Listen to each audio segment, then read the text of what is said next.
नमस्कार सर्वांना, माझ्या कुकिंग ब्लॉगमध्ये तुमच्या सर्वांचं स्वागत आहे. आणि आज मी रेसिपी बनवणार आहे ती म्हणजे कोकणी पद्धतीने घावणे. आणि एकदम सिंपल आणि सोपी रेसिपी आहे. आता इथे मी बाउलमध्ये तांदळाचे पीठ घेतलेलं आहे. मी दळूनच आणलेलं आहे. हे 4-5 घावणे होतील एवढे पीठ घेतलेलं आहे. आणि त्याच्यात थोडी कोथिंबीर, मीठ चवीनुसार आणि पाणी घातलेलं आहे. आणि आता हे एकसारखं मिक्स करून घ्यायचं आहे.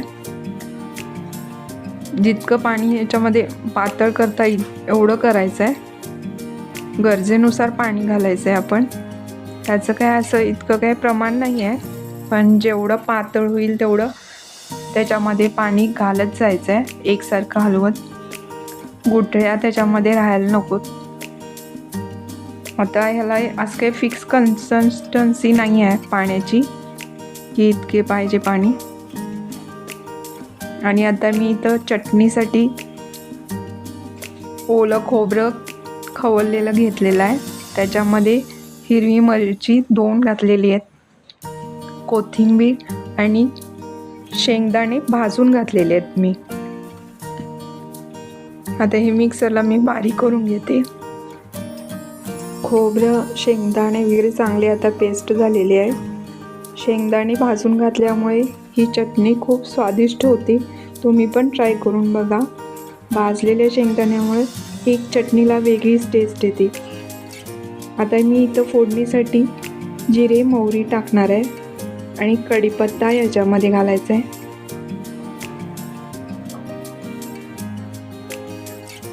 जिरे भाजू द्यायचे थोडे आणि ह्याच्यात कढीपत्ता.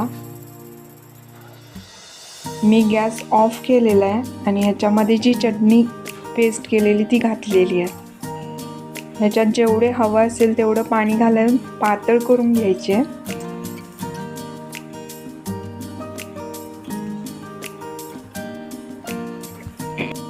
काही जण इथे शेंगदाण्याच्या ऐवजी फुटाण्याची डाळ सुद्धा भिजवून घालतात बारीक केली, तर ती सुद्धा आपण चालू शकते. मी इथं शेंगदाणेच वापरलेले आहेत भाजलेले. आणि आता ही चवीनुसार मीठ घातले आणि आपली चटणी तयार आहे माझी घावण्यासोबत खाण्यासाठी. मी साऊथ इंडियन पदार्थ करताना ही चटणी अशीच बनवते. आता घावण्याचं पीठ मी तव्यामध्ये पसरवलेलं आहे.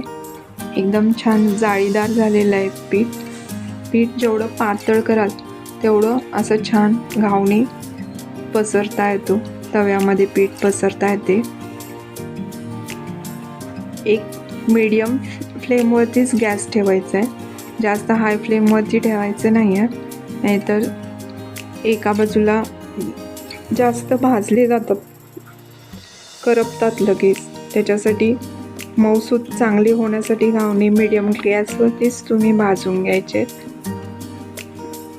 1-3 मिनटात एक साईड भाजली जाते आणि ती परतून घेते. आता मी पाहू शकता कलरसुद्धा छान आलेला आहे आणि चांगलं भाजलेलं पण आहे.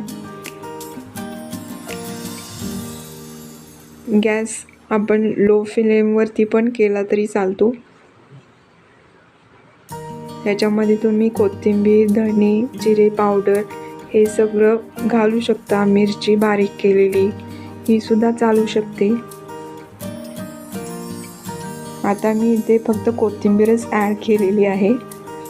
आणि असं छानपैकी परत एकदा दुसरे घावणे मी पीठ घातलेलं आहे तव्यामध्ये आणि छानपैकी मस्त असं जाळीदार असं घावणे तयार झालेलं आहे.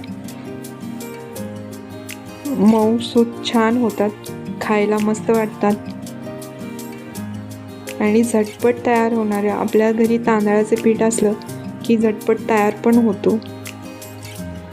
माझा व्हिडिओ तुम्हाला कसा वाटला हे नक्की तुम्ही कमेंट करून सांगा. आणि माझ्या व्हिडिओला लाईक, शेअर आणि सबस्क्राईब करायला विसरू नका. तोपर्यंत सर्वांना धन्यवाद.